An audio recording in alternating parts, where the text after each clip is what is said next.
UMNO ini, struktur UMNO ini perlu dihormati dulu daripada kalangan ahli-ahli UMNO dan kepimpinan UMNO di negeri Selangor. Kedudukan di peringkat bahagian dan ketua bahagian bersama ahli jawatan kuasa UMNO bahagian adalah yang paling penting dalam perlembagaan. Begitu juga dengan kedudukan presiden sebagai orang nombor satu di dalam parti untuk menerajui parti perlu dihormati. Jadi berbalik di peringkat bahagian. Bahagian perlu memutuskan calon yang sesuai, yang dilihat boleh menang dan yang tidak bermasalah dan bergerak mulai sekarang supaya tidak lagi berebut-rebut nak menjadi calon. Ya, kalau berebut-rebut jadi calon dan akhirnya bila tak dapat jadi calon, duit dah keluar, masa dah terbuang, putus asa. Contoh yang macam sekarang ni, kebanyakan daripada kepimpinan pemuda negeri Selangor dah habis umur. Umur pemuda ni 40 tahun. Jadi bila dah habis umur 40 tahun ini, mereka, saya nak sentuh pasal parti lah sikit sebelum nak terus ni.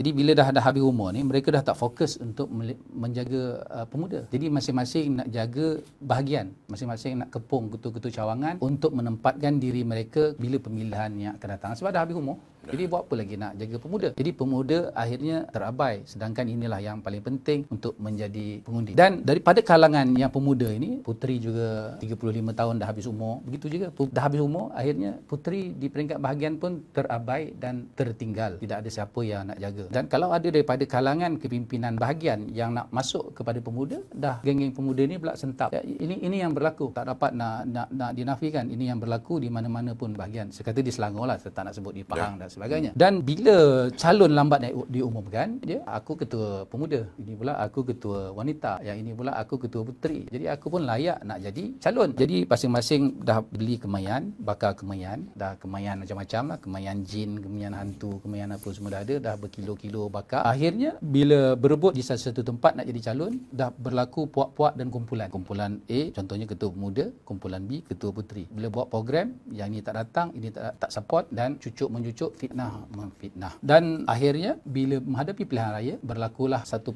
adegan yang disebut cak keteng. Jadi ketiga itu contohlah umur mereka 40 tahun, yang ini umur 30 tahun. Tak apa, you jadi calon okey, panggil kumpulan dia, kita kalahkan dia. Sebab kalau pilihan raya yang akan datang aku ada 5 tahun lagi. Sekarang aku baru 41, campur 5 umur aku baru 46 dan aku ada peluang lagi. Dan berlakulah satu gerakan propaganda untuk mengalahkan calon, dan bila calon itu kalah dia ada peluang lagi maksudnya untuk dia akan datang. Tapi kalau calon tersebut menang, dia langsung tidak ada peluang dan mungkin calon tersebut jadi wakil rakyat, dia berkhidmat baik kepada rakyat, masyarakat, dia akan dapat 2-3 penggal lagi diterima. Jadi peluang mereka habis. Jadi apa yang mereka buat, potong dulu dia untuk yang akan datang.